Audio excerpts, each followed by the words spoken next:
Many say I'm evil, but I am not. Many say I'm different, but I am not. Many say I am insane, but I am not. I am lonely, walk alone, with no one to comfort me, no one to love me. I used to be normal, like you. Funny, I always hated being a part of the normal crowd. You should appreciate what you are, what you have. You should pray that you never have to feel what I feel. Hate, depression, abandonment, betrayal. You all have lives. You have hope. I lost these things to a madman.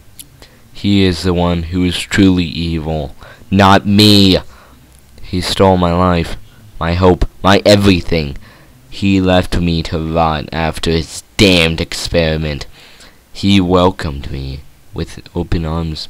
He promised me a whole new life, one better than that which I lived. He lied. He stole everything from me. I still remember the day.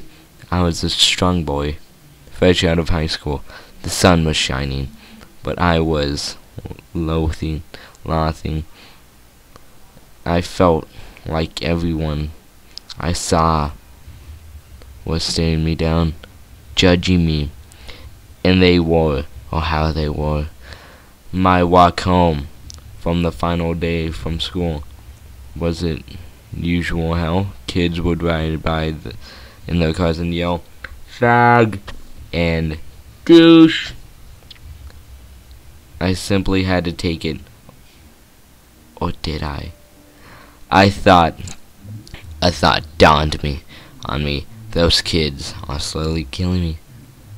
Anyways, why not make it quick and painless? I was blinded by grief. If I had known that what I know now, then I would have never taken the rope from my basement. But where to do it? Not in my house. I hated my mom, but not enough to shatter her mentally. I picked an alley near the outskirts of town. I was halfway through wrapping around the light post when he skulked me in the alleyway. "Young man, what are you doing?" "Ending it." "Are you insane?" Come with me. I believe I can help you." "Help me? You're off of your rocker, old man. Let me to die in peace." "No, I can't do that." He grabbed my arm. "Come." When I struggled, he pulled harder. I fell and he caught me. He quickly dragged me inside and bolted the door behind us. "Young man, I think I can help you. I know how you're feeling. Simply listen to me." "Damn you." "Fine. Hurry.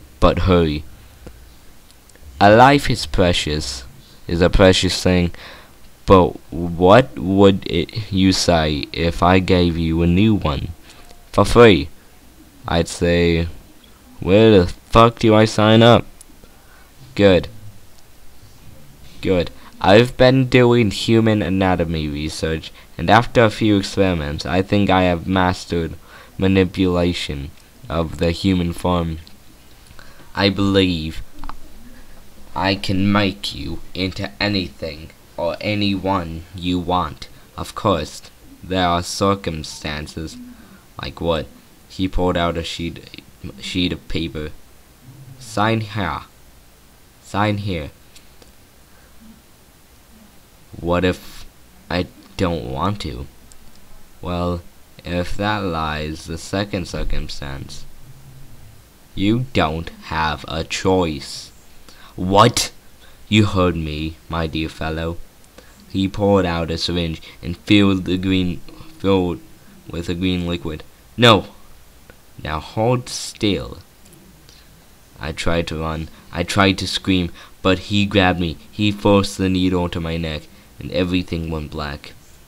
I awoke in a glass chamber. He had me in a suit for whatever reason. Seconds after I woke, He entered the room in a lab coat. "Hello, my friend. Did you have a nice nap?" "Where the fuck am I?" That is none of your concern. All you have to do is sit back and let me do all the work. Let me out, you psychopath. I'll kill you."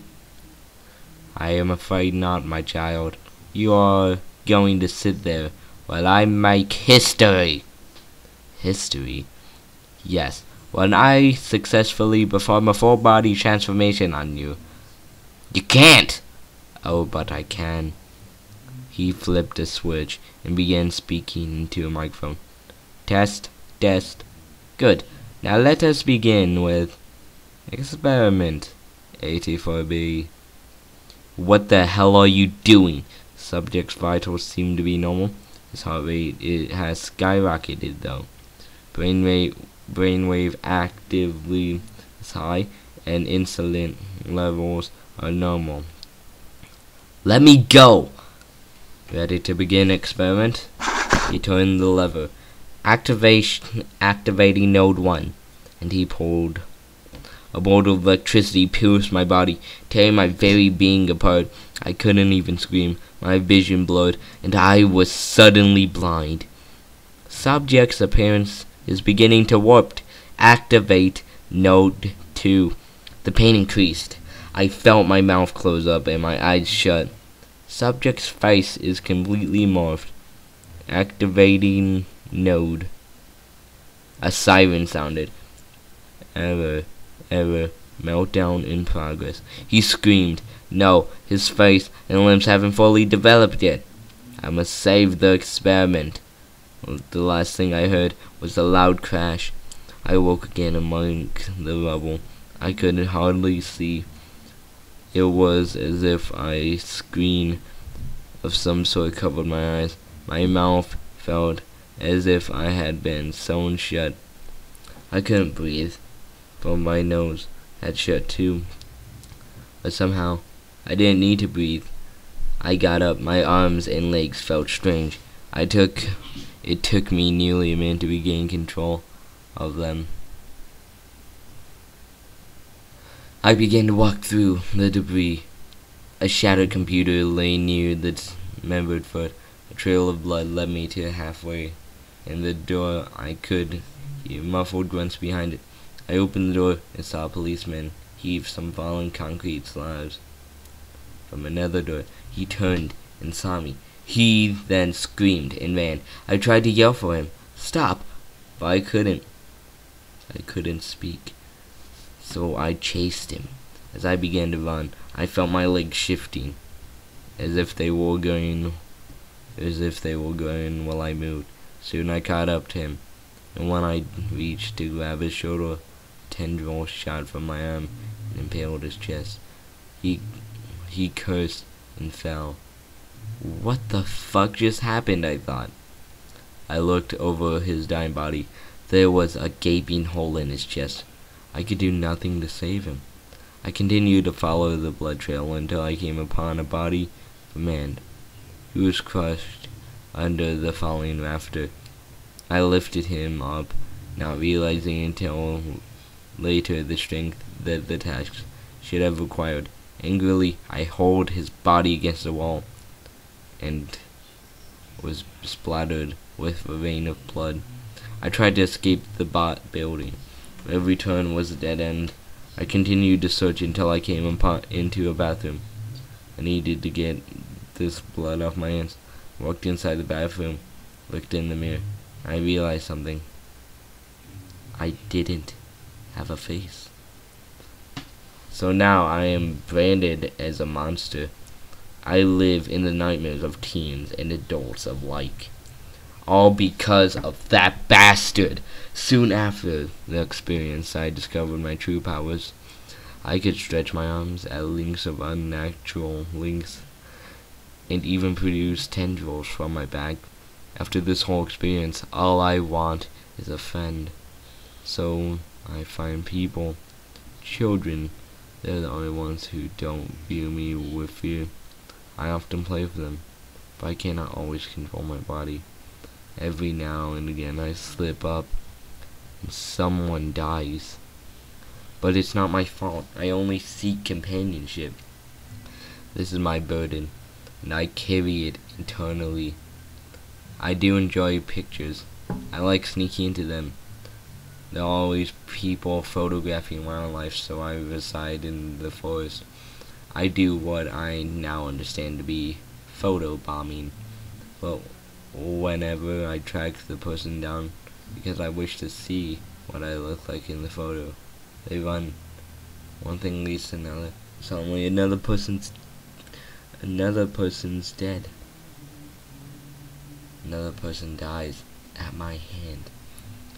I promise I never mean any true harm, but I've lost my sense of, well, everything.